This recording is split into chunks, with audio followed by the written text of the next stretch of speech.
Assalamualaikum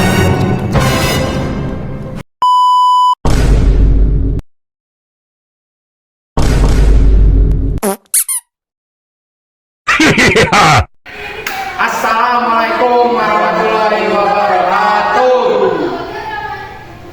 Kami dari kelompok remedial membuat video ini untuk mengajari para penonton tentang dua kingdom, yaitu Plantae dan Animalia.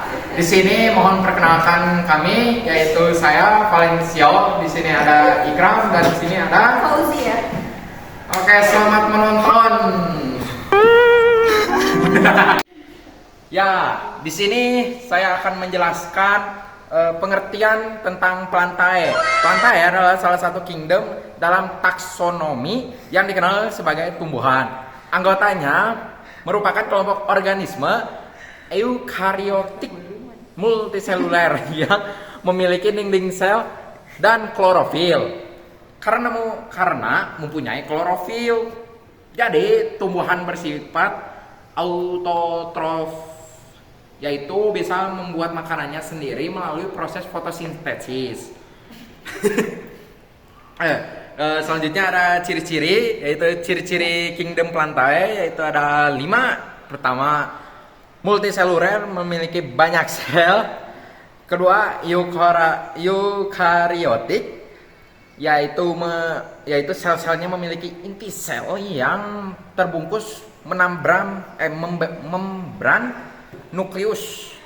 Ketiga, yaitu dinding sel terbuat dari selulosa, pektin, dan hemiselulosa. Keempat, yaitu fotosintesis, memiliki klorofil untuk menghasilkan makanan sendiri dari air, karbon dioksida, dan sinar matahari.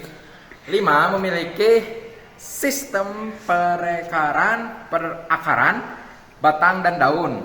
Akar berfungsi menyerap air dan memperkokohkan tumbuhan. Batang menopang tubuh tumbuhan, dan daun mengumpulkan sinar matahari. Aku jelasin tentang klasifikasi yang ada di Plantae. Nah, klasifikasi di Plantae itu ada 3. Ada lumut, paku, dan juga tumbuhan berbiji. Nah, yang pertama itu lumut atau dengan nama latinnya Bryophyta. Nah, tumbuhan lumut ini tumbuhan yang tidak punya organ sejati kayak akar, batang, daun. Mereka itu cuma punya rhizoid yang bikin mereka nempel di media tanamnya. Nah, mereka ini tinggalnya itu habitatnya itu di daerah yang lembab dan juga basah. Dan mereka juga biasanya tinggalnya di tempat yang teduh. Di sini tuh kebagi 3 lumut tuh, ada lumut hati, lumut tanduk, dan juga lumut daun. Salah satu contohnya yang kita kenal itu ada lumut hati yang sering kita temuin. Nah, ini tuh nama latinnya itu Marchantia yang berperan sebagai obat hepatitis. Lalu selanjutnya di sini juga ada paku atau dengan nama lain Pteridophyta. Nah, tanaman paku ini tanaman yang memiliki jaringan pengangkut atau komus dan juga organ sejati. Tapi tidak punya biji seperti tumbuhan berbiji, tapi mereka punya batang dan mereka juga punya organ sejati. Nah, tumbuhan paku itu jenis tumbuhan yang berkomofitas berspora, memiliki akar, batang, dan juga daun sejati serta berkembang biak dengan spora. Tumbuhan paku ini udah punya xilem dan fulm ya. Nah, di sini paku itu terbagi menjadi 4. Ada paku purba, paku kawat, paku ekor kuda, juga paku sejati. Salah satu tanaman paku yang sering kita temui itu paku sejati dengan namanya itu Nephrolepis exaltata dengan peran membantu meningkatkan kualitas udara dengan menyerap polutan. Selanjutnya di sini ada juga tumbuhan biji atau spermatophyta. Nah, tumbuhan biji ini tuh bakalan kebagi jadi 2, Angiospermae dan juga Gymnospermae. Di sini spermatophyta itu tumbuhan yang tentu saja memiliki biji. Nah, biji ini merupakan hasil pembuahan antara putik dan juga benang sari. Biji itu bakalan bikin tumbuhan baru. Kemudian jenis spermatophyta ini kan kebagi jadi 2, ada Gymnospermae atau biji terbuka dan juga Angiospermae atau yang dikenal dengan biji tertutup. Yang selanjutnya akan dijelaskan oleh Ikram. Terus selanjutnya ada Gymnospermae. Gymnospermae adalah tumbuhan tanpa bunga yang menghasilkan biji terbuka. Terus contohnya seperti Coniferophyta. Contohnya pinus, perannya sebagai sumber kayu. Untuk bahan bangunan dan furnitur, penghasil resin untuk produk kimia serta mencegah erosi. Terus selanjutnya ada Angiospermae. Tumbuhan Angiospermae adalah tumbuhan berbiji tertutup. Terus contohnya ada dikotil. Contohnya bunga matahari. Perannya sebagai sumber minyak nabati yang bergizi dan biji yang kaya protein. Contoh ciri-cirinya jumlah keping biji, memiliki 2 keping biji. Terus yang kedua daun, umumnya berbentuk lebar dengan vena menyirip atau menjari. Terus yang ketiga akar, memiliki sistem akar tunggang yang bercabang. Terus yang keempat bunga, bagian bunga biasanya memiliki kelipatan 4 atau 5. Terus yang kelima jaringan, terdapat jaringan vaskuler yang teratur dalam lingkaran. Terus selanjutnya monokotil, contohnya seperti jagung. Perannya membantu memperbaiki kesuburan tanah melalui rotasi tanaman. Ciri-cirinya pertama, jumlah keping biji, memiliki 1 keping biji. Yang kedua daun, umumnya panjang dan ramping dengan vena sejajar.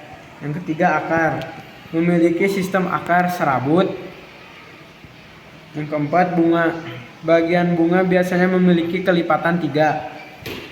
Terus jaringan, jaringan vaskuler terdistribusi secara acak. Yang keenam pertumbuhan, umumnya memiliki pertumbuhan yang lebih cepat dibandingkan dikotil.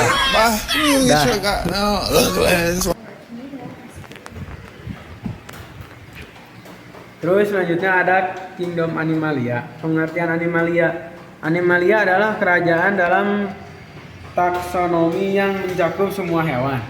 Organisme dalam kerajaan ini umumnya bersifat multiseluler. Terus heterotrof dan memiliki kemampuan untuk bergerak. Animalia.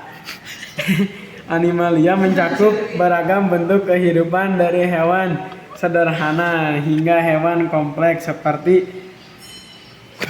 mamalia dan burung. Ciri-ciri animalia pertama, eukariotik. Sel-sel hewan memiliki inti sel yang terdefinisi. Terus yang kedua multiseluler, terdiri dari banyak sel meskipun ada beberapa organisme uniseluler. Yang ketiga heterotrof, memperoleh energi dengan mengonsumsi organisme lain baik tumbuhan maupun hewan. Yang keempat tidak memiliki dinding sel. Sel-sel hewan tidak dilindungi oleh dinding sel seperti pada tumbuhan. Yang kelima kemampuan bergerak. Sebagian besar hewan dapat bergerak baik secara aktif maupun pasif pada suatu fase dalam hidupnya. Yang keenam reproduksi. Umumnya berkembang biak secara seksual, meskipun ada juga yang berkembang biak secara aseksual. Terus yang ketujuh sistem saraf. Banyak hewan memiliki sistem saraf yang memungkinkan respon terhadap rangsangan dan lingkungan. Ya, sekarang di sini saya akan menjelaskan tentang klasifikasi animalia, yaitu pertama ada porifera. Pengertiannya adalah porifera adalah hewan yang memiliki tubuh dipenuhi oleh pori-pori. Kelasnya yaitu ada Calcaera, Hexa, Sinelida, dan Demospongiae. Peran saya akan memilih satu dari 3 yaitu SpongeBob atau Spongia. Perannya dapat menjadi spons mandi atau spons cuci piring. Kedua ada Coelenterata.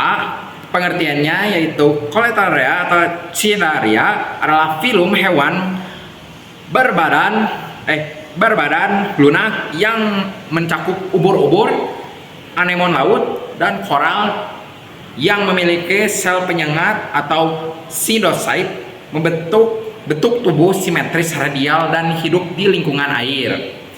Di sini ada 3 contoh, yaitu hydrozoa, sipozoa, dan anthozoa. Di sini saya akan memilih hydrozoa, yaitu hydrozoa atau hydra berperan sebagai predator kecil yang membantu mengontrol populasi plankton di air tawar, di lingkungan air tawar. Ketiga ada Platyhelminthes, yaitu film hewan invertebrata yang tubuhnya pipih tanpa rangka tubuh sejati atau aselamata, dan mereka termasuk cacing pipi seperti cacing pita dan cacing hati. Aduh, sakit. Yang sebagian besar bersifat parasit dan dapat beregenerasi.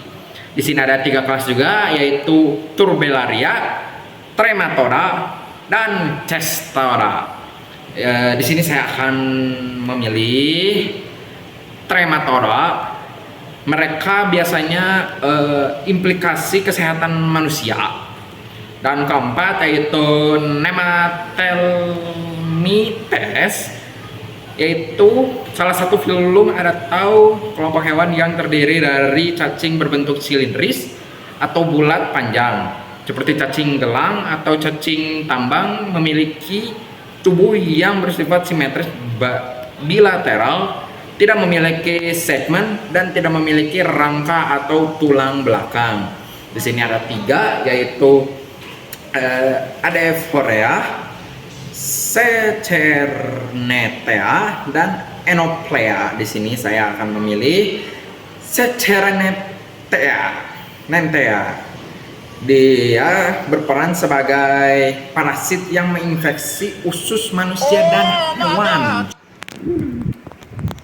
Nah, setelah kita membahas dari 4 film pertama, kita juga bakalan lanjut ke film kelima, yaitu Arthropoda. Nah, Arthropoda ini film hewan yang paling beragam dan mencakup kelompok seperti serangga, terus laba-laba, dan juga krustasea masuk ke film Arthropoda ini. Nah, kelasnya itu di sini ada Arachnida, Insecta, dan juga krustasea. Salah satu contohnya di sini aku bakalan pilih kupu-kupu yang merupakan masuk ke kelas insekta dan berperan untuk penyerbukan tanaman. Selanjutnya di sini untuk film ke-6 ada juga film Annelida. Nah, film Annelida ini hewan yang dikenal sebagai cacing bersegmen. Annelida ini termasuk ke kelompok hewan yang hidupnya itu di lingkungan air, darat, dan juga di laut. Nah, kelasnya di sini kebagi menjadi 3, yaitu Oligochaeta, Polychaeta, dan juga Hirudea. Salah satu contohnya di sini ada cacing tanah yang merupakan kelas Oligochaeta dan berperan sebagai pengurai yang meningkatkan kesuburan tanah. Lalu yang ke-7 di sini ada juga film Mollusca. Film Mollusca ini hewan yang tidak memiliki tulang belakang. Sebagian besar hewan ini memiliki cangkang untuk melindungi tubuhnya karena tubuh mereka itu umumnya lunak. Di sini contoh kelasnya itu di sini ada Bivalvia, Gastropoda, Cephalopoda, Apniora, Saphoda, dan juga Monopalopora. Nah, salah satu contohnya di sini ada Gastropoda. Contohnya itu keong dan berperan sebagai bahan pangan sumber protein hewani. Nah, selanjutnya di sini ada juga film ke-8, Echinodermata. Nah, Echinodermata ini film hewan invertebrata laut yang memiliki simetri radial. Nah, kerangka internal juga terbuatnya dari kalsium karbonat. Kelasnya di sini ada Asteroida, Echinoidea, Holoturoidea, Crinoidea, dan juga Opiuroidea. Nah, di sini untuk kelasnya salah satu kelas dari Asteroidea. Nah, contohnya itu ada bintang laut atau Asterias, atau salah satu tokoh kartun yang terkenal itu Patrick. Nah, dia ini berperan sebagai predator dan membantu mengontrol populasi dari hewan-hewan laut. Nah, sekarang kita masuk ke film terakhir dari Kingdom Animalia, yaitu film Chordata. Nah, film Chordata ini film kerajaan Animalia yang mencakup hewan-hewan yang memiliki notokorda. Notokorda itu struktur seperti tulang belakang. Nah, sistem saraf yang berkembang dan juga celah faring pada tahap tertentu dalam kehidupan mereka itu tuh yang dimiliki sama kordata aja. Nah, kordata di sini ada subfilumnya. Nah, subfilum dari kordata itu ada vertebrata atau hewan bertulang belakang yang memiliki kolom vertebral. Lalu ada juga urokordata, yaitu hewan laut yang biasanya memiliki tubuh yang dilindungi oleh tunika. Lalu ada juga cephalokordata. Nah, cephalokordata ini hewan kecil yang memiliki notokorda sepanjang hidupnya dan hidup biasanya di dasar perairan. Lalu di sini aku bakalan fokus untuk menjelaskan di vertebrata. Vertebrata ini ada 5 kelas, yaitu Pisces, Amfibi, Reptilia, Aves, dan juga Mammals. Nah, di sini contohnya aku bakalan ambil dari subfilum Aves, dari kelas Aves. Contohnya itu ada burung makau merah atau dengan nama latin Aramacao yang berperan sebagai penyebar biji. Nah, itu semua udah penjelasan tentang Animalia. Setelah menjelaskan tentang Animalia dan Plantae, kalian sekarang udah kenalkan tentang tumbuhan dan hewan-hewan, juga klasifikasi makhluk hidup yang ada di alam semesta ini. Mungkin cukup sekian dari kami. Maaf atas kesalahan serta kekurangan. Terima kasih dan see you.